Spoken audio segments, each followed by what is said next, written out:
ក្រោយពីបាយពេលល្ងាចកាលពីថ្ងៃមុនដែលបានពិភាក្សាគ្នាថាចង់ឲ្យកូនមករៀននៅភ្នំពេញឬក៏ឲ្យគាត់ទៅរៀននៅកំពង់ចាមឪពុកម្ដាយរបស់គឹមហាប់ក៏ធ្វើការសម្រេចចិត្តថាឲ្យកូននឹងមករៀននៅភ្នំពេញតាមចិត្តរបស់គាត់ទៅពីព្រោះថាទីមួយគាត់ក៏យល់ថាសាលានៅភ្នំពេញល្អដែរម្យ៉ាងហេតុថាកូនចង់មកហើយក៏បំពេញបំណងកូនតែម្ដងទៅអញ្ចឹងបន្ទាប់ពីសម្រេចចិត្តកន្លងទៅអស់រយៈពេលប្រហែលថ្ងៃទៅ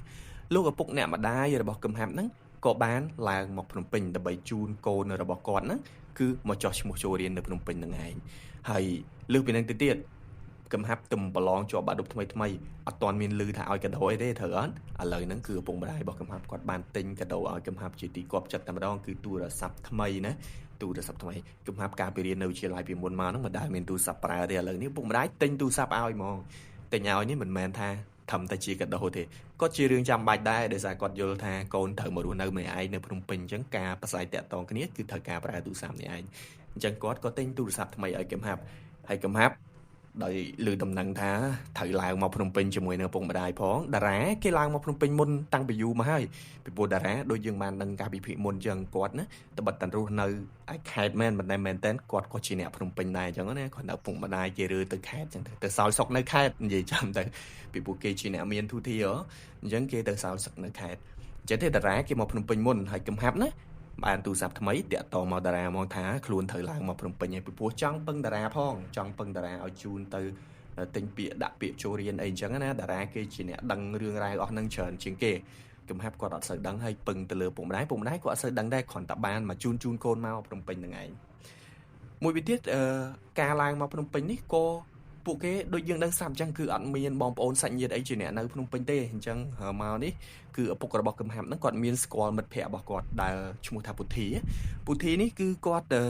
ជាអ្នកស្រុកជាមួយនឹងឪពុករបស់គឹមហាប់ដែរទេកាលពីមុនណាប៉ុន្តែដោយសារគាត់ការប្រពន្ធការអីទៅហើយគាត់ក៏មករស់នៅភ្នំពេញប្រពន្ធគាត់ជាអ្នកភ្នំពេញហើយពុទ្ធីនេះជីវភាពគាត់ក៏មិនអន់ណាជាអ្នកមានទូធាដែលគាត់មានរហូតទៅដល់ហាងលក់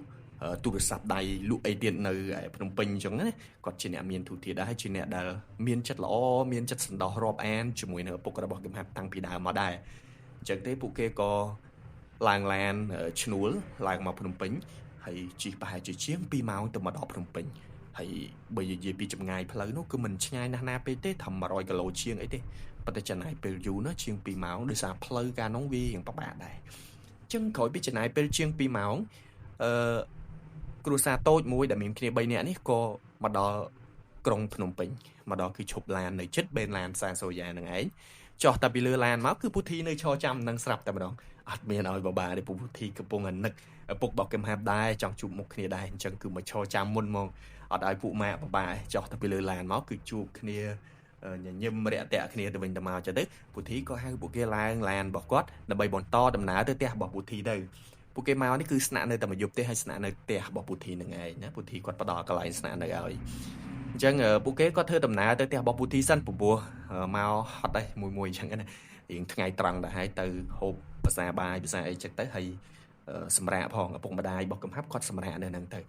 ទៅដល់ហូបបាយហូបអីហើយណាពុកម្ដាយរបស់គឹមហាប់គាត់សម្រាប់នៅផ្ទះពុទ្ធីហើយគឹមហាប់គាត់ត្រូវបន្តដំណើរឡើងមកទិញពាក្យនៅសាកលវិទ្យាល័យនៅក្បែរវត្តភ្នំហ្នឹងឯងអញ្ចឹងគឹមហាប់គាត់អត់ឡើងមកតែឯងទេដោយបានប្រាប់ពីខាងដើមអញ្ចឹងគឺគាត់បានតាក់ទងទៅតារាហើយអញ្ចឹងតារាគឺមកយកគាត់ដល់កន្លែងផ្ទះរបស់ពុទ្ធីនឹងតែម្ដងព្រោះតារាគេអ្នកស្គាល់ផ្លូវស្រាប់ណាគឹមហាប់គាត់តែប្រាប់ទីតាំងតែបន្តិចហ្នឹងគឺគេវឹងមកដល់តែម្ដងអញ្ចឹងពីរអ្នកគេមិត្តភ័ក្តិមកពីស្រុកស្រែជាមួយគ្នាប៉ុន្តែមិនមែនជាអ្នកស្រុកស្រែដូចគ្នាទេមួយមកពីស្រុកស្រែជាអ្នកស្រែសុកសាតគឹមហាប់តារាវិញមកពីស្រុកស្រែដែរប៉ុន្តែមិនមែនជាអ្នកស្រែសុកសាតទេគឺជាអ្នកភ្នំពេញដែរទេពួកគេទាំងពីរអ្នកជិះម៉ូតូបដាជជែកនិយាយគ្នាបដាតារាក៏បង្កើតជាសំណួរក៏បកជាសំណួរមួយសួរទៅកាន់គឹមហាប់ថាមិនដែរវ៉ៃឡើងមកភ្នំពេញលើកទី1ហ្នឹងឯងគាត់សួរដល់អារម្មណ៍របស់គឹមហាប់ព្រោះដឹងថាមិត្តភ័ក្តិរបស់ខ្លួននេះគឺមកភ្នំពេញនេះមកជាលើកទី1ហើយគឹមហាប់ក៏ឆ្លើយតបទៅវិញថារៀងភ័យអដែរវើយដឹងមិនទេនេះហើយបើផ្លូវវិញឆ្វាត់ឆ្វែងដល់ហើយឯងមកនៅម្នាក់ឯងមិនដឹងថាហ៊ានជិះម៉ូតូអត់ទេមើលទៅ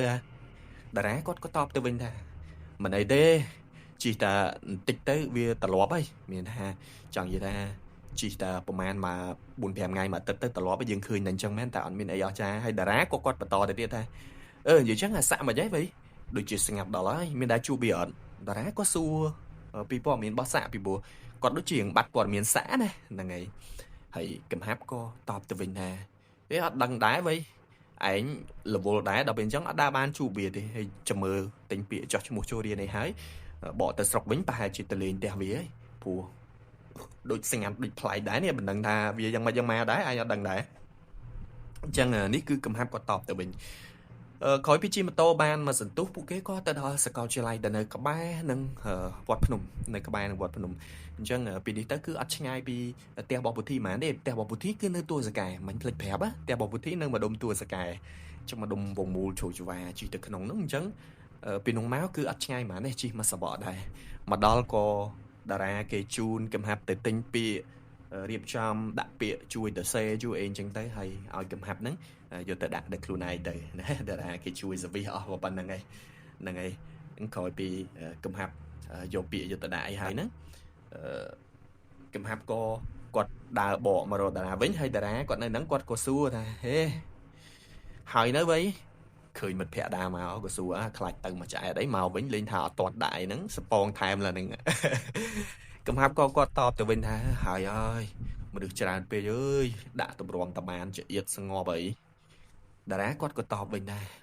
ឯងនឹងគ្មានតិចៀតស្អីទេស្អីស្អាតច្រើននឹងនៅជ្រាមជ្រុំលួចមេគីនឹងព្រមដាក់ពាក្យហ្នឹងឯងណែតារាគាត់ក៏ចំអន់ទៅថាកំហានេះគ្មានទេខូចនៅលួចមើលស្រីនឹងអត់ព្រមយកពាក្យទៅដាក់ទេហើយអញថាខ្លួនឯងនឹងចៀតពិបាកដាក់យូរអញ្ចឹងទៅគាត់ចំអន់មិត្តភក្តិគាត់លេងអញ្ចឹងណាហើយបន្ទាប់មកកំហាប់តារាគាត់បន្តទៅទៀតថាតោះឲ្យជិះម៉ូតូដើរលេងមកជុំអីហ្នឹងហើយគាត់បបួលកំហាប់ថាជិះម៉ូតូដើរលេងមកជុំអីកំហាប់គាត់ក៏តបទៅវិញថាតោះមានអីប៉ុន្តែកុំយូរពេកគីឡូពុកម៉ែឯងគាត់ល្ងាចហ្នឹងគាត់ត្រូវទៅណាទៅណីចឹងណាព្រោះឯងនៅស្នាក់នៅជាមួយនឹងផ្ទះមិត្តភក្តិគាត់ដែរអញ្ចឹងសង្ស័យតែល្ងាចហ្នឹងអាចមានទៅហូបអីជុំជាមួយនឹងមិត្តភក្តិគាត់ក៏មិនដឹងនេះគឺកំហាប់គាត់តបទៅវិញអញ្ចឹងកំហាប់គាត់តបទៅវិញហើយពួកគេទាំងពីរនាក់ហ្នឹងក៏ជិះម៉ូតូកវ៉ាល់មួយជុំពីរជុំអញ្ចឹងទៅមើលទីក្រុងភ្នំពេញណាតារាគេជូនទៅដើម្បីឲ្យមិត្តភ័ក្តិបានស្គាល់ទៅចេះប្រាប់អាគារនេះអាគារអីផ្លូវនេះផ្លូវអីអញ្ចឹងណាបានមកសបកក៏បកទៅផ្ទះពុទ្ធីវិញដើម្បីជូនតារាទៅវិញកុំឲ្យលើសម៉ោងខ្លាចគេលុល្ងាចហ្នឹងតារាគេមានកំហាប់គេមានកម្មវិធីអីអញ្ចឹងទៅអញ្ចឹងគាត់ទៅដល់ផ្ទះហើយហ្នឹងតារាគាត់ក៏ត្រឡប់ទៅផ្ទះគាត់វិញទៅហើយកំហាប់គាត់ចុះពីលើម៉ូតូមកដើរចូលទៅក្នុងផ្ទះរបស់ពុទ្ធីម្ដាយរបស់គាត់ហ្នឹងគឺកំពុងតែចាំនៅនឹងស្រាប់ហ្មងម្ដាយរបស់គាត់គាត់តែឃើញកូនចូលមកហ្នឹងក៏ចោទជាសំណួរសួរទៅកូនភ្លាមថាដាក់ពាក្យចូលរៀនហើយនៅកូនហ្នឹងឯងគាត់សួរទៅកំហាប់ហើយកំហាប់ហ្នឹងក៏ឆ្លើយមកវិញថាបាទម៉ែរួចហើយម៉ែហ្នឹងហើយកំហាប់កន្លែងនេះឆ្លើយយើងអត់ដប់មែនតើតែមានរឿងអីចេះណោះបាននិយាយគាត់បានជាឆ្លើយយើងអត់ដប់អញ្ចឹងណាយើងបន្ទាប់មកម្ដាយរបស់គាត់ហ្នឹងក៏តបទៅវិញទៀតថាក៏ដេកដប់ម៉េះកូននេះក្មួយម៉ៃលីនកូនច្បងពុទ្ធីឯងយើងដឹងមូលហេតុបាត់ណាគ្រាន់តែឃើញអ្នកម្ដាយនិយាយប៉ុណ្ណេះយើងដឹងហើយថាមូលហេតុអដេកដប់នេះប្រហែលជាបានឃើញម៉ៃលីននឹងឯងហើយម៉ៃលីននេះប្រហែលជាស្រីស្អាតហើយមើលទៅបានកំហាប់អដេកដប់អញ្ចឹងណាមើលទៅបន្ទាប់មកកំហាប់គាត់ក៏ជម្រាបសួរទៅម៉ៃលីនតែម្ដងដែលគាត់និយាយថាជម្រាបសួរម៉ៃលីនក៏ឆ្លើយតបមកវិញម៉ៃលីនគាត់ឆ្លើយមកវិញដោយសម្លេងសន្ទន់របស់គាត់ថាជម្រាបសួរបងសូមណែនាំផងបាក់ដប់ឆ្នាំក្រោយហ្នឹងហើយខ្ញុំមកអញ្ចឹងម៉ៃលីនគាត់រៀនទី12ឆ្នាំនេះណាឆ្នាំក្រោយគាត់ត្រូវបាក់ដប់ហើយម៉ៃលីនសម្លេងគាត់ស្រួយស្រេះដូចសារិកាព្រោះត្មងនិយាយទៅមិនមែនដូចសម្លេងខ្ញុំអាននេះទេណាពីព្រោះខ្ញុំមនុស្សប្រុសអត់ព្រោះដូចម៉ៃលីនទេម៉ៃលីនមែនតើគេព្រោះមិនដូចខ្ញុំអញ្ចឹងទេបន្ទាប់មកកំហាប់ក៏គាត់ឆ្លើយទៅវិញថាអូបាទហ្នឹងហើយគាត់អូបាទមានថាអត់រៀបពាក្យនិយាយអត់ទាន់ត្រូវទេចេះបាទសិនណាហើយបាទសិននេះកំហាប់នេះអត់ចេះថាតែមកនេះពពុះខ្លួនឯងណាប្រាប់មិត្តភ័ក្តិថាប្រឡងជាប់និទេសអ៊ីហ្នឹងគឺខ្មោចឲ្យណាដល់ពេលឥឡូវនេះគេថាឆ្នាំក្រោយគេបាត់ដប់ឲ្យជួយដែរ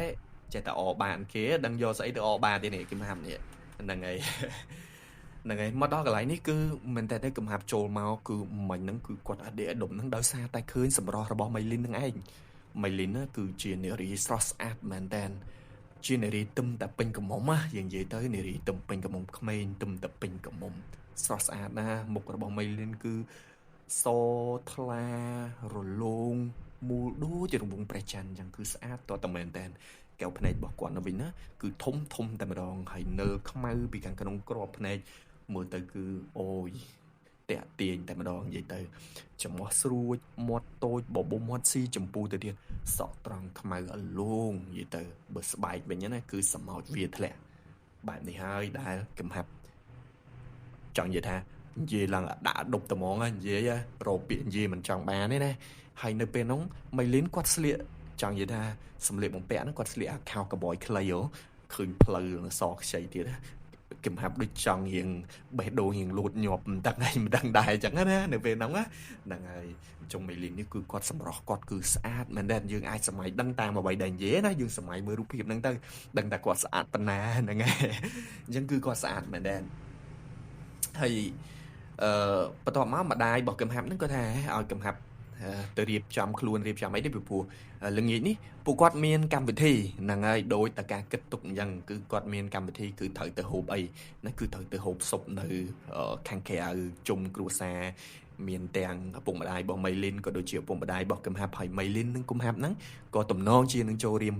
រួមជាមួយគ្នាដែរហ្នឹងហើយអញ្ចឹងយើងមិនដឹងថានៅកន្លែងហូបស៊ុបហ្នឹង